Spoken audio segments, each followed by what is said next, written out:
سورہ الرحمن episode 1B versus 6 to 10 پیشکش ریڈینٹ دین اسلام۔ بسم اللہ الرحمن الرحیم۔ اگر درخت سجدہ کرتے ہیں، اگر آسمان انصاف پر قائم ہے تو پھر انسان کیوں بھٹک جاتا ہے؟ آئے سورۃ الرحمن کی اگلی 5 آیات ہمیں اللہ کی عظیم قدرت اور عدل کا ایسا راز بتائیں گی جو ہماری پوری زندگی بدل سکتا ہے۔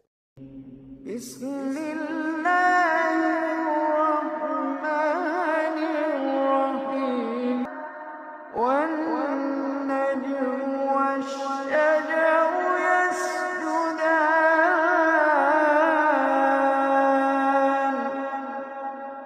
شروع اللہ کے نام پر جو نہایت مہربان اور ہمیشہ رحم فرمانے والا ہے۔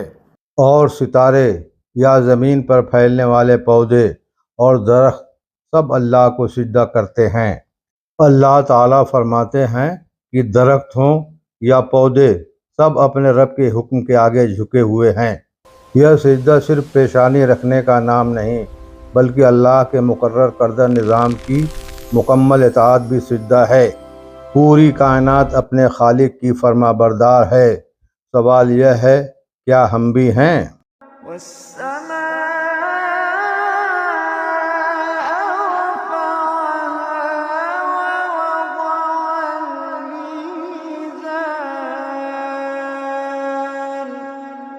اور اسی نے آسمان کو بلند کیا اور توازن قائم فرمایا۔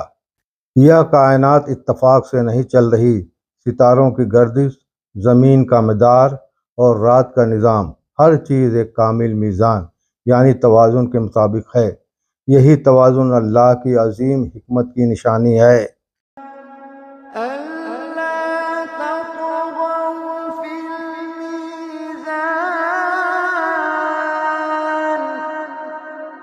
تاکہ تم توازن میں زیادتی نہ کرو۔ جس رب نے پوری کائنات کو توازن پر قائم کیا وہ انسان کو بھی انصاف کا حکم دیتا ہے۔ معاملات ہوں، تجارت ہو، خاندان ہو یا معاشرہ، ظلم اور زیادتی اس میزان کو توڑ دیتے ہیں۔ ایک مومن کا فرض ہے کہ وہ ہر معاملے میں عدل کو اختیار کرے۔ وَأَقِيمُوا الْوَزْنَ بِالْقِسْطِ وَلَا تُخْسِرُوا الْمِيزَانَ۔ اور انصاف کے ساتھ وزن قائم کرو اور میزان میں کمی نہ کرو۔ اسلام صرف عبادت کا دین نہیں بلکہ انصاف کا دین بھی ہے۔ اللہ ہمیں حکم دیتے ہیں کہ لین دین، فیصلوں اور زندگی کے ہر شعبے میں دیانت داری اختیار کریں۔ جو قوم انصاف چھوڑ دیتی ہے وہ آہستہ آہستہ اپنا توازن یعنی بیلنس بھی کھو دیتی ہے۔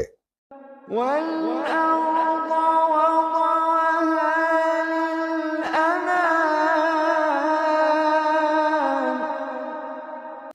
اور زمین کو اس نے تمام مخلوقات کے لیے بنایا۔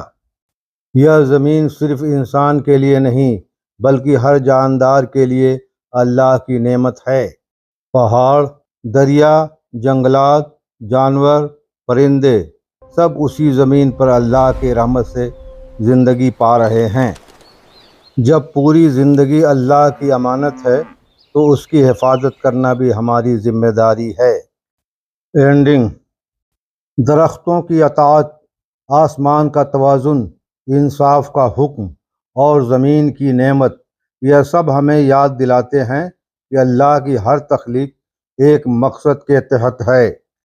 اگلی قسط میں ہم دیکھیں گے کہ زمین کے پھل، خوشبودار پودے اور انسان و جن کی تخلیق کے بارے میں اللہ تعالیٰ کیا فرماتے ہیں، اور پھر پہلی بار سورۃ الرحمن کا وہ عظیم سوال سامنے آئے گا جو بار بار ہمارے دلوں کو جھکجھورتا ہے۔